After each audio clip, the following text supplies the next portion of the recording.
অস্ট্রেলিয়ার সঙ্গে ওয়ানডে সিরিজে সৌম্য সরকার এবং তানজিদ হাসান তামিম জুটিটাকেও দেখার প্রয়োজনীয়তা আমি অনুভব করছি।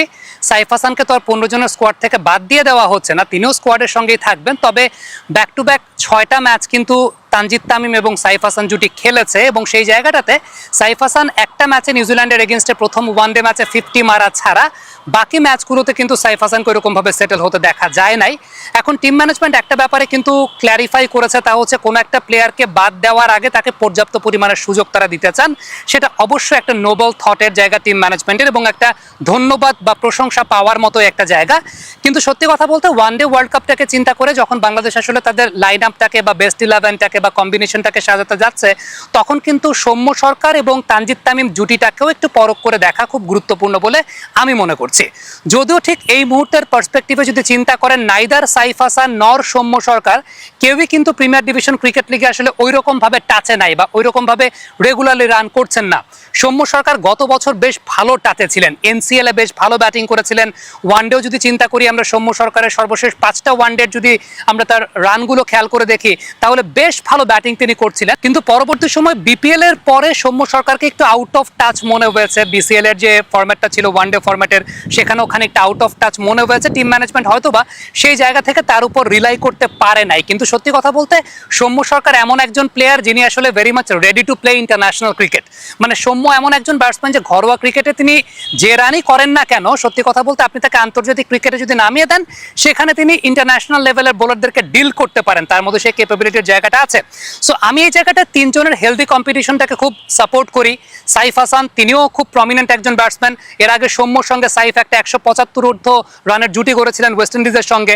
তানজিদ তামিম তো খুব ভালো টাচে আছেন এই মুহূর্তে, সেটা আমরা সবসময় দেখতে পাচ্ছি। আমার কাছে ব্যক্তিগতভাবে মনে হয় যে এই অস্ট্রেলিয়া সিরিজে সৌম্য এবং তানজিদ তামিমের জুটিটাকেও কিন্তু দেখা গুরুত্বপূর্ণ বলে আমি মনে করছি। কারণ এর আগে আমরা দেখেছি ব্যাক টু ব্যাক 2টা সিরিজে সাইফ এবং তানজিদ তামিমকে কিন্তু সুযোগ দেওয়া হয়েছে জুটিটাকে। একটা ম্যাচ ব্যতীত সাইফ হাসানের কাছ থেকে কিন্তু রান দেখা যায় নাই। সো এই মুহূর্তে আমি যদি সত্যি কথা বলতে ডিজার্ভিং ক্যান্ডিডেটের কথা বলি, সৌম্য এবং তানজিদের এই জুটিটাকে আমার কাছে মনে হয় দেখা উচিত অস্ট্রেলিয়ার এই সিরিজ। সেটা প্রথম ম্যাচে ডেফিনেটলি সাইফ তানজিদ একটা সুযোগ ডিজার্ভ করতে পারেন, কিন্তু প্রথম ম্যাচের পরেও ওয়েদার সাইফ তানজিদ ভালো খেলুক বা না খেলুক, সৌম্য এবং তানজিদের জুটিটাকেও এক্সপেরিমেন্টালি দেখা উচিত বলে আমার কাছে মনে হয়। অনেকে হয়তো বা বলবেন যে দুটা left handed combination, left hand right hand কম্বিনেশনটা টিম ম্যানেজমেন্ট চিন্তা করতে পারে। হ্যাঁ, definitely left hand right hand combination একটা অ্যাডভান্টেজ প্রদান করে, কিন্তু আপনি যখন ওয়ানডে ক্রিকেট খেলছেন, নতুন বলে ওপেনিংয়ে তখন সার্কেলের বাইরে 2জন ফিল্ডার রয়েছে, এরকম একটা সিচুয়েশনে আসলে left hand right hand combination খুব বেশি ম্যাটার করে না। বিশেষ করে যদি ব্যাটসম্যানরা একটু ভালো ফ্লোতে থাকেন। তানজিদ তামিম বা সৌম্য সরকার দুজনেরই কিন্তু ইন্টারন্যাশনাল লেভেলের বোলারদেরকে হ্যান্ডেল করার এক্সপিরিয়েন্স রয়েছে, দে are very much capable.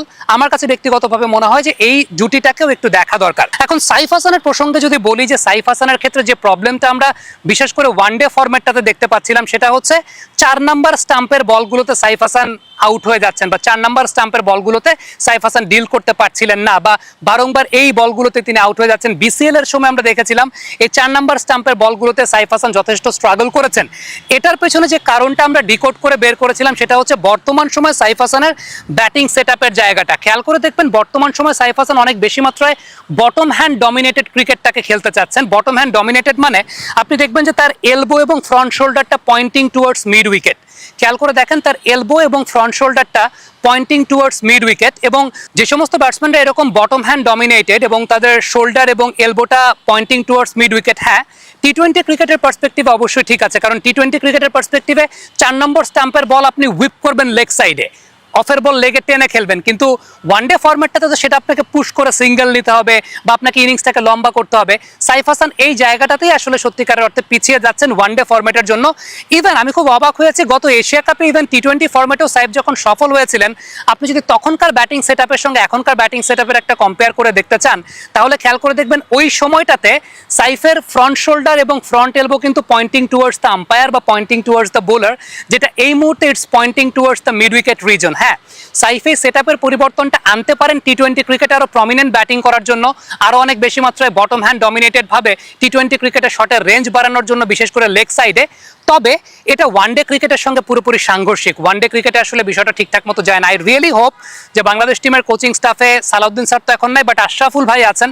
Ashraful ভাই ডেফিনেটলি তার কাজগুলো করছেন এবং সেই কাজগুলো যে তিনি করছেন সেটার একটা রেজাল্ট কিন্তু আমরা দেখতে পাচ্ছি এই জায়গাটাতে। ন্যাশনাল টিমে আমরা নাজমুল শান্তর ক্ষেত্রে যদি চিন্তা করি যে গত এক বছর আগেও বা ইভেন লাস্ট নিউজিল্যান্ড সিরিজের প্রথম ওয়ানডে পর্যন্ত আমরা যে প্রবলেমটা দেখছিলাম যে ইনকামিং বলগুলোতে নাজমুল শান্ত বারবার আউট হয়ে যাচ্ছেন, বোল্ড হচ্ছেন বা এলবিডব্লিউ হচ্ছেন, এর পেছনে যে টেকনিক্যাল কারণটা ছিল সেটা হচ্ছে শান্ত তার ওয়েটটাকে রাখছিলেন ব্যাকফুটের উপরে, ফ্রন্ট ফুটে ওয়েট ট্রান্সফারটা করতে পারছিলেন না। এখন যদি খেয়াল করে দেখেন আমরা পরবর্তী সময় কিন্তু দেখেছি যে একদম ফ্রিকুয়েন্ট একটা পরিবর্তন হয়েছে। শান্তর ফরওয়ার্ড স্টেপটা, ফ্রন্ট ফুটে ওয়েট ট্রান্সফারটা খুব ভালো হচ্ছে, টো পজিশন ঠিক থাকছে, অর্থাৎ তিনি ইনিশিয়ালি যে ট্রিগার মুভমেন্টের পর পুরো ওয়েটটা একেবারে ব্যাক লেগের উপর রাখছেন না, একটা ওয়েট ডিস্ট্রিবিউশন করে সামনের দিকে তিনি ঝুঁকছেন, সামনের দিকে তার ওয়েট ট্রান্সফারটা খুব ভালো মতো করছেন, যে কারণে শান্ত কিন্তু পরবর্তী সময়ে ব্যাক করেছেন, যেটা আমরা দেখতে পেরেছি। আই রিয়েলি হোপ যে এই কাজটা সাইফ হাসানের এই মুহূর্তে ওয়ানডে ক্রিকেটে প্রমিনেন্ট হওয়ার জন্য যে কাজটা করা প্রয়োজন সেই কাজটা আশরাফুল ভাই সাইফ হাসানের সঙ্গে করবেন এবং বাংলাদেশ টিমের এই হেলদি কম্পিটিশনটা বজায় থাকবে। But for this particular Australia series অন্তত 2টা ম্যাচের জন্য হলেও আমি দেখতে চাই সৌম্য সরকার এবং তানজিদ তামিমের ওপেনিং জুটিটা। ওয়ানডে টিমে আমাদের অলরাউন্ডার প্রয়োজন এবং ওয়ানডের অলরাউন্ডারের খোঁজে এই মুহূর্তে সবার আগে এগিয়ে আছেন মূলত মোসাদ্দেক হোসেন সৈকত। মোসাদ্দেক হোসেন সৈকতকে অস্ট্রেলিয়ার সঙ্গে ওয়ানডে সিরিজে নেওয়া হয়েছে, very well deserving. Mosaddek Hossain Saikat সেটা ডিজার্ভ করতেন।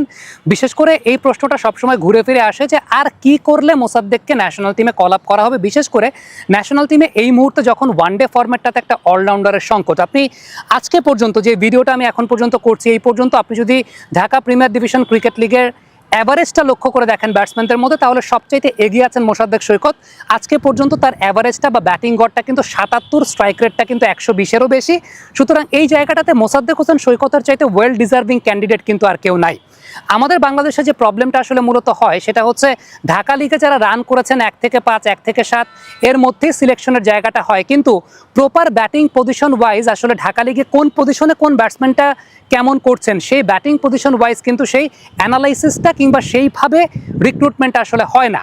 যে কারণে আপনি একটু চিন্তা করে দেখেন যে আফিফ হোসেন ধ্রুব তিনি প্রিমিয়ার ডিভিশন ক্রিকেট লিগে 4 বা 5-এ ব্যাটিং করেন, কিন্তু আপনি তাকে ন্যাশনাল টিমে যখন খেলাচ্ছেন তখন তাকে 7 বা 8-এ খেলাচ্ছেন।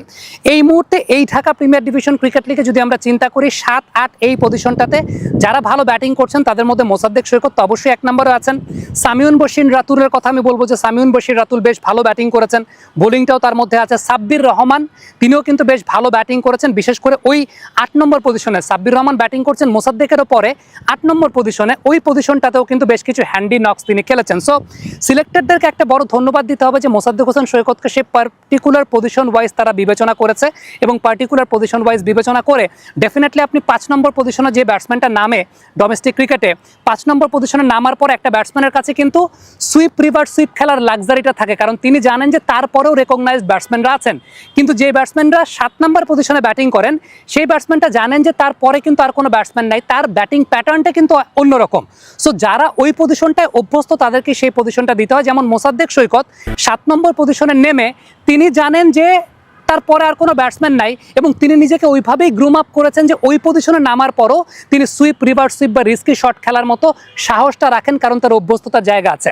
আফিফের ক্ষেত্রে যে প্রবলেমটা ছিল সেটা আমার কাছে ব্যক্তিগতভাবে মনে হয় যে আফিফ যখন প্রিমিয়ার লিগ খেলে 4 বা 5 নম্বরে ব্যাটিং করে, সুইপ করে, রিভার্স সুইপ করে, কিন্তু ন্যাশনাল টিমে 7 নম্বরে ব্যাটিং করতে যাওয়ার সময় সুইপ করে না। কারণ কি? কারণটা হচ্ছে একটা সাইকোলজিক্যাল ব্যারিয়ার। কারণ ন্যাশনাল টিমে যখন 7 নম্বরে ব্যাটিং করে তারপরে আর কোনো ব্যাটসম্যান নাই, তাকে রিস্ক ফ্রি ক্রিকেট খেলতে হবে এরকমভাবে সে চিন্তা করে। এখন যদি আফিফের ডোমেস্টিক ক্রিকেটে 7 নম্বর পজিশনে ব্যাটিংয়ের অভ্যস্ততা থাকতো তাহলে হয়তো বা আফিফ জানতেন যে এইরকম রিস্ক ফ্যাক্টর মাথায় রেখেও কিভাবে ইনিংসটাকে প্রোগ্রেস করতে হয়, এবং সেই জায়গাটাতে আমার মনে হয় যে Mosaddek Hossain Saikat is a very well deserving candidate. I really wish যে মোসাদ্দেক সৈকত তার কাজটা ঠিকঠাক মতো ফুলফিল করবে এবং মোসাদ্দেক সৈকত যদি টিমে থাকে, বেস্ট 11-এ থাকে, it will create an opportunity for Bangladesh, আরেকটা এক্সট্রা বোলার বাংলাদেশ তাদের লাইন আপে রাখতে পারবে।